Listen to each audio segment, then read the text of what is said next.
அருகே அன்னஞ்சி விளக்கு பகுதியில் பல நூறாண்டுகள் பழமை வாய்ந்த காளியம்மன் திருக்கோயில் அமைந்துள்ளது. இக்கோயிலில் சுற்றுவட்டார கிராமங்களைச் சேர்ந்த இரு சமூகத்தினரும் ஒன்றிணைந்து பல ஆண்டுகளாக திருவிழாக்கள் மற்றும் பூஜைகளை நடத்தி வந்தனர். இந்த நிலையில் கோயிலை நிர்வகிப்பது தொடர்பாக இரு தரப்பினருக்கும் இடையே கருத்து வேறுபாடு ஏற்பட்டதாக கூறப்படுகிறது. இதுகுறித்து பெரியகுளம் கோட்டாட்சியர் அலுவலகத்தில் விசாரணை நடைபெற்று வந்தது. நிலையில் கோயில் பராமரிப்பு பணிகளை மேற்கொள்ள ஒரு தரப்பினர் நீதிமன்றத்தில் மனு தாக்கல் செய்து உத்தரவை பெற்றதாக கூறப்படுகிறது. அதனைத் தொடர்ந்து அவர்கள் ஜேசிபி இயந்திரம் கொண்டு கோயிலின் பழைய கட்டிடத்தை எரிக்கும் பணியை தொடங்கினர். இதனால் ஆத்திரமடைந்த மற்றொரு தரப்பினர் அதற்கு எதிர்ப்பு தெரிவித்து கோயில் வளாகத்தில் திரண்டு வாக்குவாதத்தில் ஈடுபட்டனர். இதன் காரணமாக இரு தரப்பினருக்கும் இடையே மோதல் நிலை உருவாகி அப்பகுதியில் பரபரப்பு ஏற்பட்டது. தகவல் அறிந்த போலீசார் உடனடியாக சம்பவ இடத்திற்கு விரைந்து வந்து இருதரப்பினரையும் சமாதானப்படுத்தினர். சூழ்நிலை பதற்றமாக மாறியதால் அங்கு விரைவு போலீஸ் படையும் பாதுகாப்பு பணியில் ஈடுபடுத்தப்பட்டது.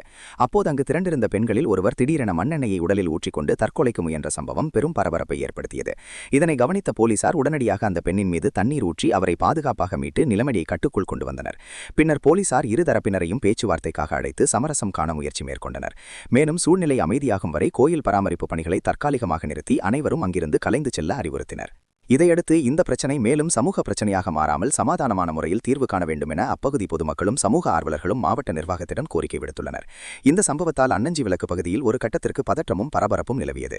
அன்னஞ்சி ஸ்ரீ எல்லை காளியம்மன் கோயிலில் கடந்த 2025ஆம் ஆண்டு ஏப்ரல் மாதம் நாங்கள் பணியை தொடங்கணும். 30 நாள் 2025 இந்த இடத்த சிலர் பூசாரின்ற போர்வையிலையும் இந்த இடத்த பிளாட் போட்டு விற்பனை செய்வதற்கும் பணம் பெற்றுக்கொண்டும் பல வேலைகள் செஞ்சுட்டு இருந்தாங்க. இதுல எஸ்.ஏ. கிருஷ்ணா என்ற நிர்வாகி இந்த கோயிலை பெரிய புனரமைப்பு செய்து பெரிய லெவல்ல அந்த காளியம்மனுக்கு ஆலயம் கட்டுறதுக்கு ஏற்பாடு பண்ணி பணியை தொடங்கி நாங்கள் செஞ்சுட்டு இருக்கப்ப சிலர் இந்த இடத்த அபகரிக்கும் நோக்கத்தோட இந்த இடத்த எங்களை வேலை செய்ய விடாம தடுத்து 145 போட வச்சாங்க. 2 மாசம் கோயில் அடக்கி வச்சாங்க. அப்போ வருவாய் கோட்டாட்சியர் எங்கள்கிட்ட ஆவணம் சரியா இருக்குது, இவங்கதான் கோயிலை நிர்வாகம் சரியா பண்ணிட்டு இருக்காங்க.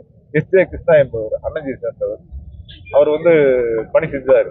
அவருக்கு இந்த இடம் அவர்தான் நிர்வாகின்றத ஆர்டிஓ உறுதிப்படுத்தி உத்தரவு போட்டாங்க.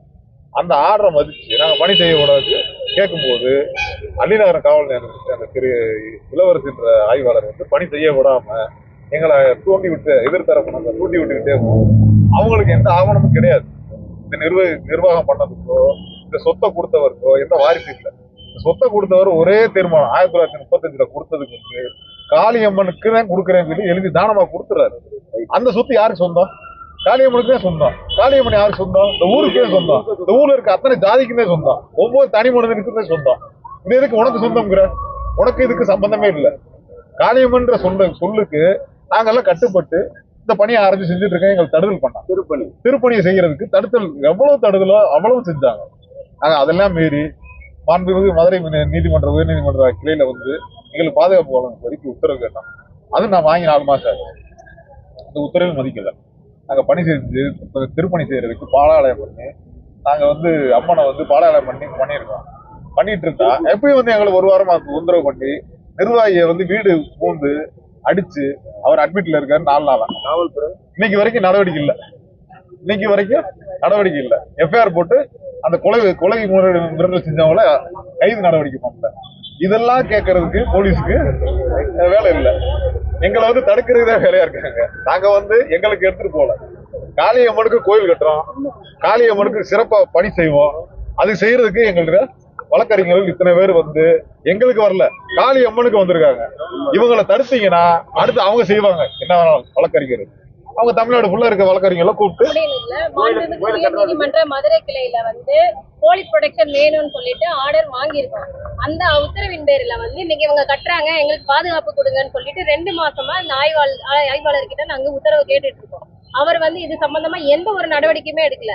பி பார்ட்டினர் பிரச்சனை பண்ணக்கூடாதுன்னு சொல்லிதான் இந்த ஆர்டர்ல சொல்லியிருக்கு. ஆனா பி பார்ட்டினரை உள்ள விட்டுட்டு எங்க அத்தனை பேர் இன்னைக்கு எங்களோட ஆர்டரை மதிக்கலன்னு சொல்லிட்டு கிட்டத்தட்ட ஒரு 50 வழக்கறிஞர்கள் நாங்க இங்க சேர்ந்துருக்கோம். எங்க எல்லாரையுமே வெளியே தள்ளிட்டு போலீஸ் கண்ட்ரோல் எடுத்துட்டாங்க. பி பார்ட்டினருக்கு முழுக்க போலீஸ் சாதகமா செயல்படுறதுக்கான காரணம் தெரியல.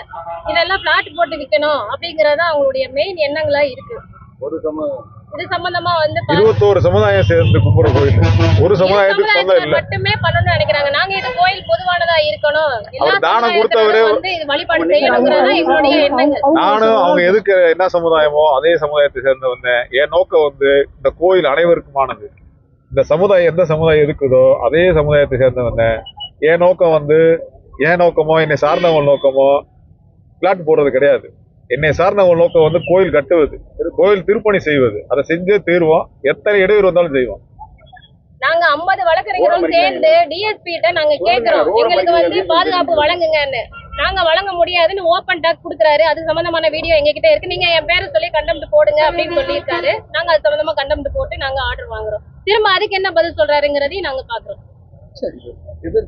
எதிர்த்தரப்பு வந்து சும்மா வந்து ரோட்டை மறிக்க லேடிஸ் கூட்டு வந்து பஸ் மறியல் பண்ண இது வரைக்கும் வழக்கு பதியல. இந்த அல்லாரை இன்ஸ்பெக்டர் காவல் நிலையத்துல இருந்து போன வருஷம் மே மாசம் நீங்க எல்லாம் வந்தீங்க, ரோடு மறிச்சாங்க. அதுக்கு இன்னைக்கு வரைக்கும் எஃப்ஐஆர் கிடையாது.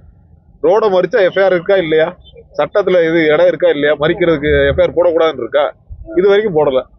ஏன்னு கேட்டா அவங்க திருப்பி நேத்து வந்து உண்ணா ரோட மறிக்கிறாங்க. நேத்து நாங்க என்னை வர சொல்லி அசல் பண்றதுக்கு இது இன்ஸ்பெக்டர் ஏற்பாடு பண்ணாரு. அதுக்கான ஆவணம் என்கிட்ட இருக்கு. அவங்க எதுக்கு இங்க வந்து உட்காடுறாங்க? அவங்க இடையூறு பண்ணக்கூடாதுன்னு உத்தரவே இருக்கு. அவங்களை எதுக்கு வர வைக்கிறீங்க? நீங்க அவங்களை எதுக்கு கூட வைக்கிறீங்க?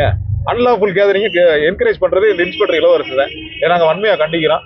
எங்களுக்கு வந்து தெய்வம் தான், காளியம்மன் தான் வேணும். காளியம்மன் கோயில் கட்டாம விட போறது இல்ல. கோயிலுக்கு தான்.